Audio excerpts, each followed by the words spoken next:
Good morning, good afternoon, good day, friends. Today, excuse me, is Friday, March 26th.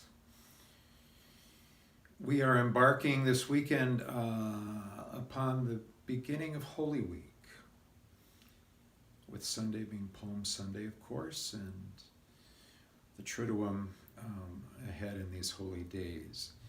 I,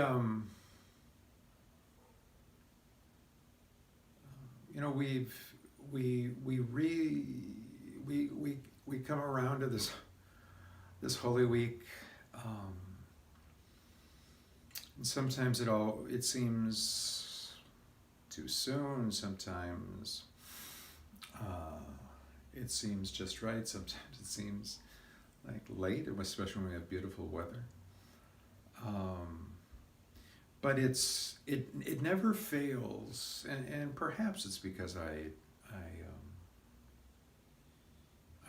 work in the church and always have, but they really are holy days. I mean, it really kind of is a step out of normal time. Everything else falls out of the schedule. Now, I always, there's always a caveat with that, because for a lot of people who work, who have to work, who have families, um, you don't get to take the week off. You don't get to cancel everything.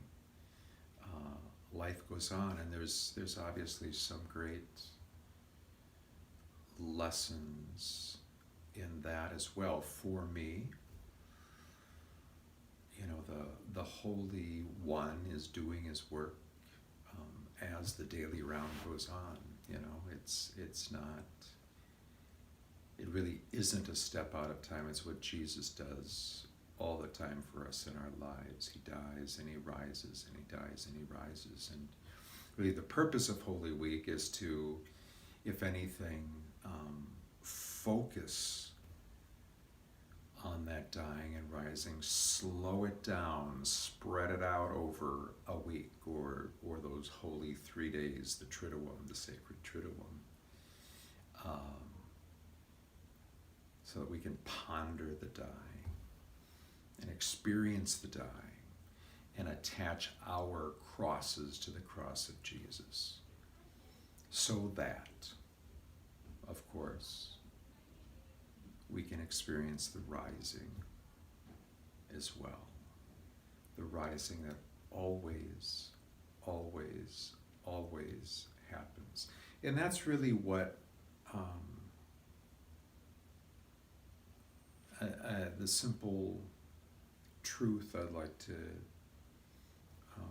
share, or to leave you with today. And that's, I've just finished preparing my homily for the weekend, and Richard Rohr has this great quote, a lot of quotes, but the one that caught me for this feast and these days is trust the down, trust the down, and God will take care of the up. It's really the Christian truth kind of crystallized in a sentence. That in all of our dyings and sufferings and letting go and surrender and crosses and burdens, we're able to do it. We're able to go there. We're able to sustain it. We're able to bear it. Because God, we know, takes care of the up. God raises us. Sometimes the raising takes a long time. Sometimes it's impossible to see. Sometimes it's not as big a raising as we would want it to be. But that God brings life out of death is what Jesus Christ lived and died and rose for, so that we would know. And so these days are meant to seal that in us, to once again stir that in us, so that we can go forward once again. We celebrate, of course, the dying and rising of Jesus every day. What's special about these days, as I said, is that we slow it down. We not only commemorate Jesus' first dying and rising, we just don't remember it, we just don't honor it, but we step into it, we live it in a particular way. That's what the liturgies are intended to do for us, to step into it, to celebrate it ritually, so that we can feel it, so that it becomes real for us, so that it gets into our bones. That dying and rising, so that when we are dying, we even then, in our anticipation of the rising, our being raised, we have faith and hope and joy and joy. I want to just share with you some pieces from this, there's nothing really terribly extraordinary about it. It's just a piece on Holy Week by Sister Thea Bowman, African-American sister who was a great evangelist and witness to the dying and rising. I mean, she carried on her preaching ministry and her pastoral ministry in the face of terribly serious breast cancer. But I just want to share just a few words with her because it calls me to mark these holy days in a specific way, to do something, right? To do something that will set this time apart. Let us resolve to make this week holy by claiming Christ's redemptive grace and by living holy lives. The Word became flesh and redeemed us by his holy life and holy death. This week especially, let us accept redemption by living grateful, faithful, prayerful, generous, just, and holy lives. She said, let's make this week holy by reading and meditating Holy Scripture. Let's get caught up in the story of Jesus riding to Jerusalem in triumph, being hailed as a king, knowing that by the end of the week, those same people would be grieving, mourning, perhaps participating in his torture and death. Feel the agony of the torn flesh and strained muscles. Know Mary's anguish as he hung 3 hours before he died. She says, we recoil before the atrocities of war, gang crime, domestic violence, and catastrophic illness. Unless we personally and immediately are touched by suffering, it is easy to read Scripture and to walk away without contacting the redemptive suffering that makes us holy. The reality of the Word falls on deaf ears. So let us take time this week to be present to someone who suffers. Sharing the pain of a fellow human will enliven Scripture and help us enter into the holy mystery of the redemptive suffering of Christ. How can we, first and foremost, bring our own suffering into the picture? Whatever it is, and we've all got it. We know what our cross is, right?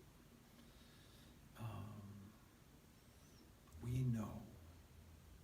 Perhaps it's something we've never told anyone. Perhaps it's something we're embarrassed to tell someone. Perhaps something, which is sometimes in my case, it seems so small compared to the suffering of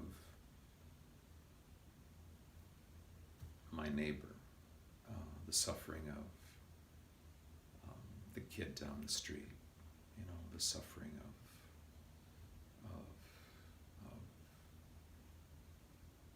those crossing the desert of Mexico. But I know it. But I know it. Jesus knows it. Get in touch with it. Identify it. Allow it to be a place where perhaps we can begin to allow the risen one the opportunity to get in there with us.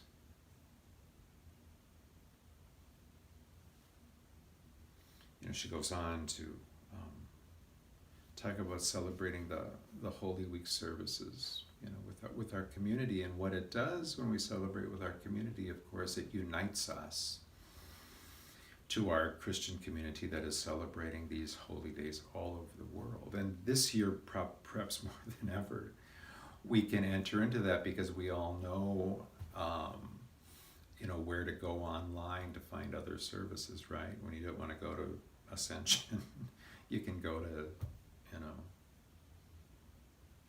New York, you can go to Washington, you can go to Austria,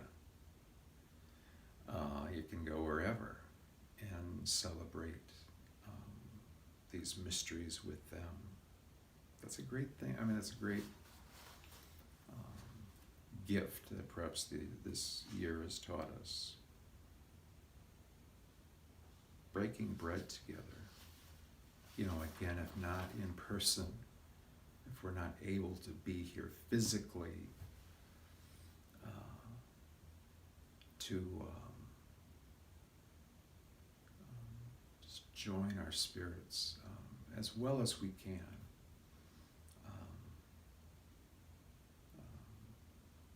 Knowing that we're caught up, we're brought into the minds and hearts of those of us who are here physically. Make every meal a holy meal, where loving conversations bond family members in unity, sharing family work without grumbling, making love, not war, asking forgiveness for past hurts and forgiving one another from the heart, seeking to go all the way for love as Jesus went all the way for love. That's how we make the days holy, right? By living the way of Jesus in a more deliberate way. Let us resolve to make this week holy by sharing holy peace and joy with the needy, the alienated, the lonely, the sick and afflicted, the untouchable.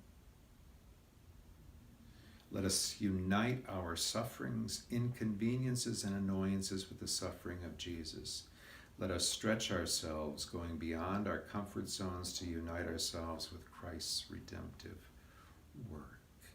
We can so often kind of just muscle through what she names as sufferings, inconveniences, and annoyances. But perhaps this is the week where we stop there. When we come upon an inconvenience, to stop there, to hold it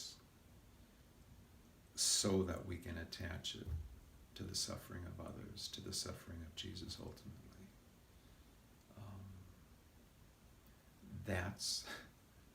That's making this week holy. That's living the Christian way more deliberately. By taking all of our sufferings, not to stew in it, and certainly not to sit in it and woe is me it, but always be almost impulsively able to attach it to the suffering of Jesus, because we know if we can trust Jesus with the down, as Rohr says, he'll take care of the up. God will take care of the up. We never suffer alone. As Christians, we never do anything alone, because Jesus is always our companion. And especially, we do not suffer alone. Because that's what Jesus came to do for us and with us. We unite ourselves with Christ's redemptive work when we reconcile, when we make peace, when we share the good news that God is in our lives, when we reflect to our brothers and sisters God's healing, God's forgiveness, God's unconditional love.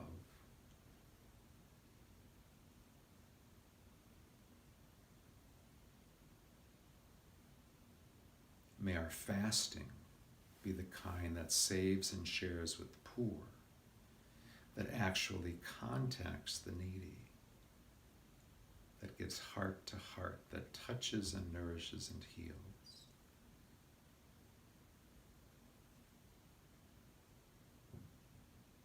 During this Holy Week, when Jesus gave his life for love, let us truly love one another. That's how we make the week holy. So especially this year when there are many of us who are unable to be with our community, because of, for obvious reasons, for health reasons.